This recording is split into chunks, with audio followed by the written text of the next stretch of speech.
Today, we're looking at a black ink by Jinhao Black. Hi, I'm Adam, and I'm an ink guy. As always, there's timestamps down below in the description, so if you're in a hurry, you can skip around. But if you got the time, I would appreciate you checking out the entire video. You can also follow me over on Instagram, and if you're new here and like fountain pen ink reviews, I would invite you to subscribe.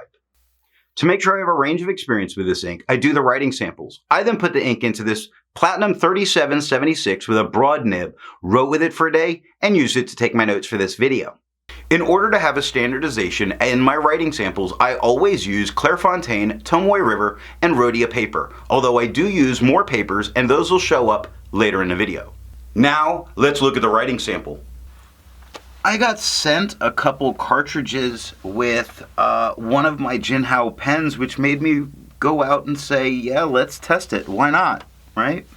So to keep my writing samples consistent, I use a Jinhao 159 with a Goulet 1.1 stub, a Jinhao X450 with a Goulet medium, and a Jinhao X750 with a Goulet extra fine.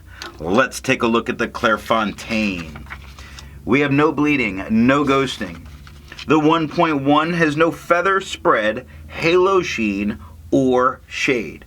The extra fine is the exact same tone as the stub with no feather spread, halo sheen, or shade, 12 seconds to dry.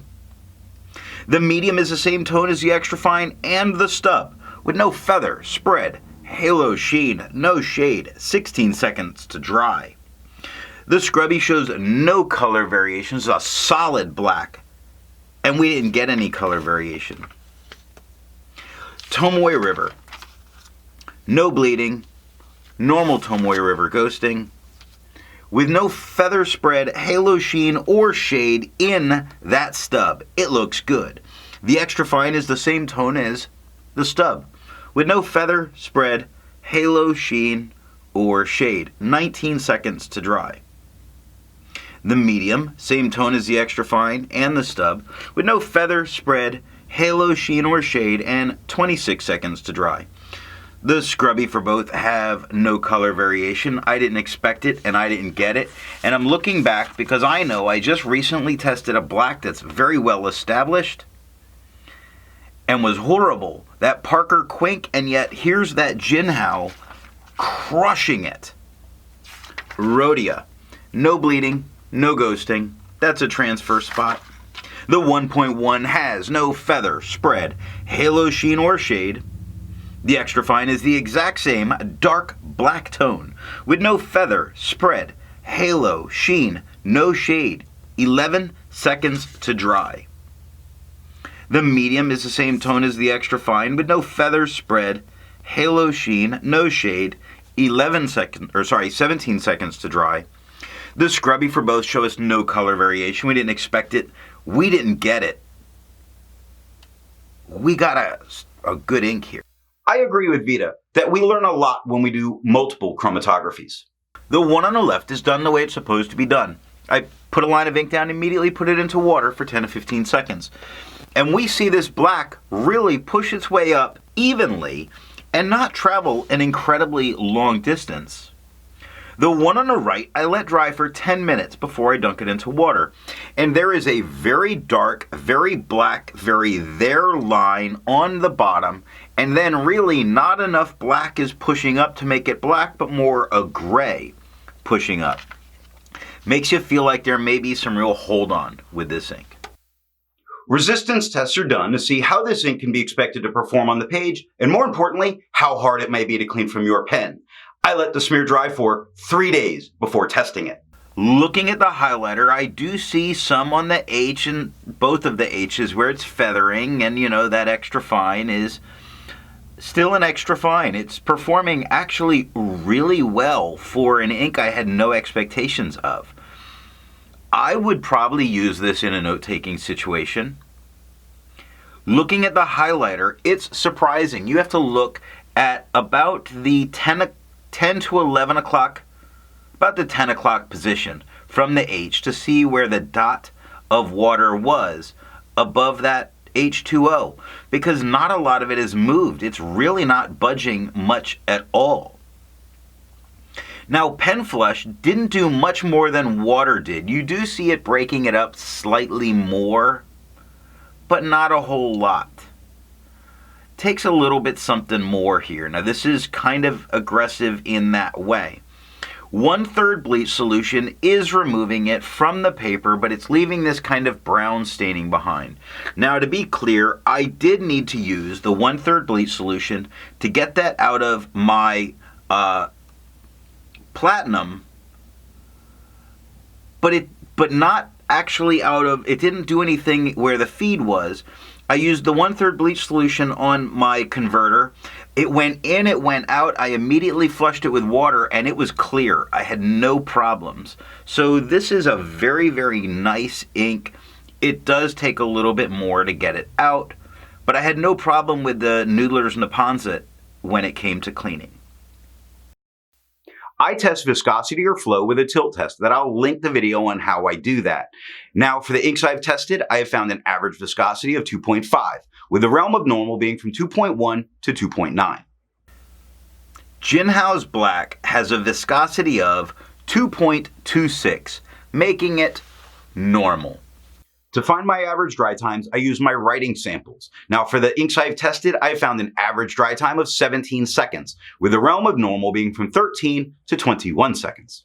Jinhao Black has an average dry time of 17 seconds, making it not just normal, but average. Instead of finding inks that look like Jinhao Black, I would prefer to find an ink that complements its color on the page.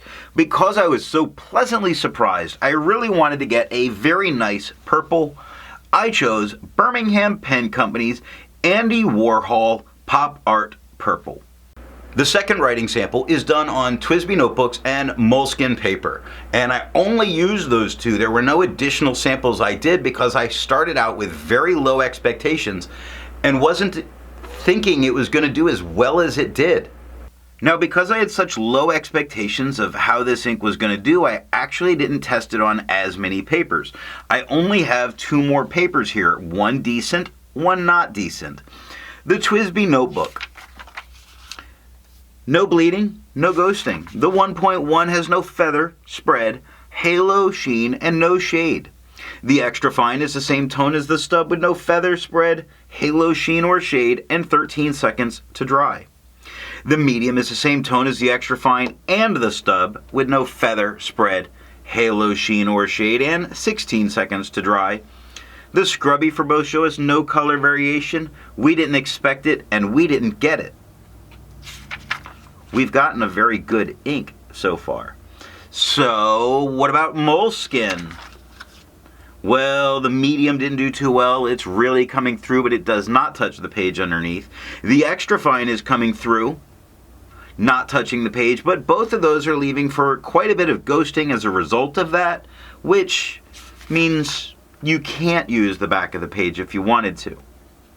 Now, the medium, it has a lot of feathering all over it. It's tiny little stick-outs everywhere.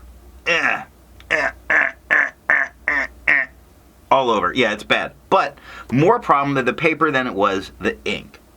It has no spread, halo, sheen, or shade. Nice black. It wouldn't stop me from using it in a moleskin notebook. Now, the extra fine, it also has a ton of feathering all over it. All over, like tiny little hairs growing entirely out of it from the K. Again, not an issue of this ink, more an issue of this paper. It has no spread, halo, sheen, or shade, 4 seconds to dry. The scrubby shows no color variation. We didn't get any color variation. And that is all that I have for the writing samples. So what do I think of Jinhao Black? Now, as a cheap ink cartridge, this is fantastic. It might be the blackest ink I've gotten for free in boxes with stuff. It's surprisingly good. It was really a winner in so many ways. I don't think they actually make it. I wouldn't mind knowing who made it. What pen and nib would give the best writing experience with this ink? It does give a nice dark black in every pen that I chose. However, wetter pens does make it just a little bit darker. So I'd probably go with a wet fine. If you've made it this far and you've enjoyed the video, give it a thumbs up. And if it's your first time here, I'm going to remind you to subscribe. Thanks for watching.